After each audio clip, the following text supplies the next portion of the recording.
ಪ್ರಧಾನಿ ನರೇಂದ್ರ ಮೋದಿ ಅವರು ಅಮೆರಿಕದ ಮಾಜಿ ಅಧ್ಯಕ್ಷ ಜೋ ಬೈಡನ್ ಅವರ ಎಕ್ಸ್ ಖಾತೆಯನ್ನು ಟ್ಯಾಗ್ ಮಾಡಿ ಪೋಸ್ಟ್ ಹಂಚಿಕೊಂಡಿದ್ದಾರೆ. ಬೈಡನ್ ಅವರ ಆರೋಗ್ಯದ ಸ್ಥಿತಿಯ ಬಗ್ಗೆ ಕೇಳಿ ಕಳವಳ ಉಂಟಾಗಿದೆ. ಶೀಘ್ರವಾಗಿ ಮತ್ತು ಸಂಪೂರ್ಣವಾಗಿ ಗುಣಮುಖರಾಗುವಂತೆ ಹಾರೈಸ್ತೇನೆ ಅಂತ ಹೇಳಿದ್ದಾರೆ. ಈ ಬಾರಿ ಅಮೆರಿಕದ ಅಧ್ಯಕ್ಷೀಯ ಚುನಾವಣೆಯ ಕಣದಿಂದ ದಿಢೀರ್ ಹಿಂದೆ ಸರಿದಿದ್ದ ಬೈಡನ್ ಕೆಲವು ತಿಂಗಳಿಂದ ಹೊರಗೆ ಹೆಚ್ಚಾಗಿ ಕಾಣಿಸಿಕೊಂಡಿರಲಿಲ್ಲ. ಮರೆವು ಅವರನ್ನು ಆವರಿಸಿಕೊಂಡಿದೆ.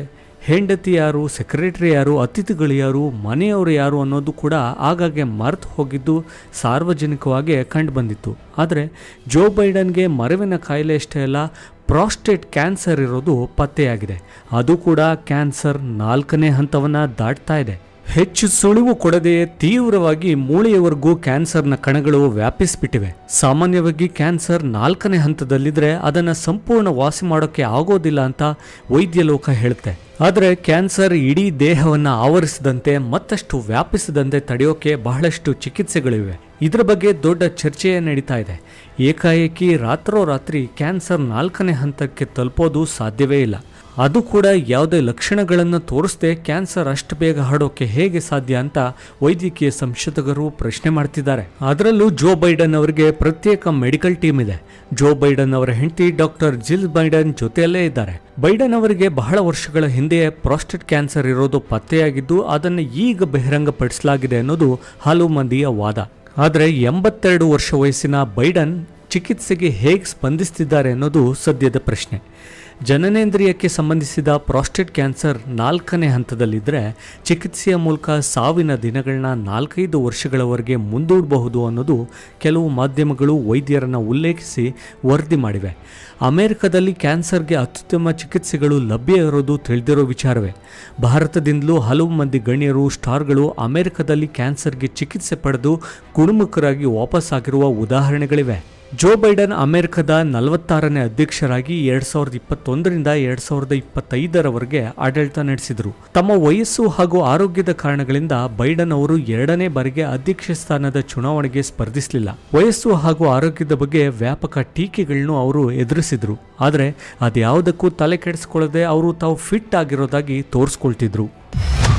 2023ರಲ್ಲಿ ಚರ್ಮದ ಕ್ಯಾನ್ಸರ್ಗೆ ಚಿಕಿತ್ಸೆಯಾಗಿತ್ತು. ಈಗ 9ಕ್ಕೆ ಮುಟ್ಟಿದೆ ಪ್ರಾಸ್ಟೇಟ್ ಕ್ಯಾನ್ಸರ್ ಸ್ಕೋರ್. ಮೂತ್ರದ ಸಮಸ್ಯೆಗಳು ಕಾಣಿಸಿಕೊಂಡ ನಂತರ 82ನೇ ವರ್ಷ ವಯಸ್ಸಿನ ಬೈಡನ್ ವೈದ್ಯಕೀಯ ಪರೀಕ್ಷೆಗೆ ಒಳಪಟ್ಟಾಗ ಸಾಮಾನ್ಯ ತಪಾಸಣೆಗಳಲ್ಲಿ ಅವರ ಪ್ರಾಸ್ಟೇಟ್ ಗ್ರಂಥಿಯಲ್ಲಿ ಒಂದು ಸಣ್ಣ ಗಂಟು ಕಂಡುಬಂದಿದೆ. ಅನಂತರ ಪರೀಕ್ಷೆ ಮಾಡಿದಾಗ ಕ್ಯಾನ್ಸರ್ ಇರೋದು ದೃಢಪಟ್ಟಿದೆ. ಕ್ಯಾನ್ಸರ್ ಕೋಶಗಳು ಮೂಳೆಗಳಿಗೂ ಹರಡಿವೆ. ಆದರೆ ಇದು ಹಾರ್ಮೋನ್ಗಳಿಗೆ ಸ್ಪಂದಿಸುವ ಕ್ಯಾನ್ಸರ್ ಆಗಿರುವುದರಿಂದ ಚಿಕಿತ್ಸೆ ನೀಡೋಕೆ ಸಾಧ್ಯವಿರೋದಾಗಿ ವರದಿಯಾಗಿದೆ.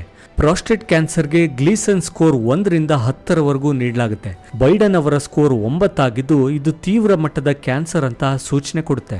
ಫಿಲಾಡೆಲ್ಫಿಯಾದ ಆಸ್ಪತ್ರೆಯಲ್ಲಿ ಹೆಚ್ಚಿನ ಪರೀಕ್ಷೆಗಳಿಗೆ ಬೈಡನ್ ಒಳಗಾಗಿದ್ರು. 2023ರಲ್ಲಿ ಬೈಡನ್ ಅವರು ಚರ್ಮದ ಕ್ಯಾನ್ಸರ್, ಬ್ಯಾಸಲ್ ಸೆಲ್ ಕಾರ್ಸಿನೋಮಾಗೆ ಸಣ್ಣ ಮಟ್ಟದ ಶಸ್ತ್ರಚಿಕಿತ್ಸೆಗೆ ಒಳಗಾಗಿದ್ರು. ಎದೆಯ ಭಾಗದಲ್ಲಿ ಕ್ಯಾನ್ಸರ್ ಹರಡಿರುವ ಚರ್ಮದ ಭಾಗವನ್ನ ತೆಗೆಯಲಾಗಿತ್ತು. ಅದು ಬೇರೆ ಭಾಗಗಳಿಗೆ ಹರಡುವ ಕ್ಯಾನ್ಸರ್ ಅಲ್ಲ. ಶಸ್ತ್ರಚಿಕಿತ್ಸೆಯ ಬಳಿಕ ಬೈಡನ್ ಗುಣಮುಖರಾಗಿದ್ರು. ಆದರೂ ಅವರ ವಯಸ್ಸು ಮತ್ತು ಮಾನಸಿಕ ಸ್ಥಿತಿಯ ಬಗ್ಗೆ ಸಾರ್ವಜನಿಕರಲ್ಲಿ ಅನುಮಾನಗಳು ಇದ್ವು. ಈ ಕಾರಣದಿಂದಲೇ ಅವರು 2024ರ ಚುನಾವಣೆಯಲ್ಲಿ ಸ್ಪರ್ಧೆಯಿಂದ ಹಿಂದೆ ಸರಿದಿದ್ರು. ಜನವರಿಯಲ್ಲಿ ಅಧ್ಯಕ್ಷ ಸ್ಥಾನದಿಂದ ಕೆಳಗಿಳಿದ ನಂತರ ಬೈಡನ್ ಹೆಚ್ಚು ಸಾರ್ವಜನಿಕವಾಗಿ ಕಾಣಿಸಿಕೊಂಡಿರಲಿಲ್ಲ. ಪ್ರಾಸ್ಟೇಟ್ ಕ್ಯಾನ್ಸರ್ ಪುರುಷರಲ್ಲಿ ಸಾಮಾನ್ಯವಾಗಿ ಕಂಡುಬರುವ ಕ್ಯಾನ್ಸರ್ ಆಗಿದೆ. ಇದು ಪ್ರಾಸ್ಟೇಟ್ ಗ್ರಂಥಿಯಲ್ಲಿ ಪ್ರಾರಂಭವಾಗುತ್ತೆ. ಪ್ರಾಸ್ಟೇಟ್ ಗ್ರಂಥಿ ವೀರ್ಯವನ್ನು ಉತ್ಪಾದಿಸಲು ಸಹಾಯ ಮಾಡುತ್ತೆ. ಪ್ರಾಸ್ಟೇಟ್ ಕ್ಯಾನ್ಸರ್ ನಿಧಾನವಾಗಿ ಬೆಳೆಯೋ ಕ್ಯಾನ್ಸರ್ ಆಗಿದೆ. ಆದರೆ ಕೆಲವು ಬಾರಿ ಇದು ವೇಗವಾಗಿ ಕೂಡ ಹರಡಬಹುದು.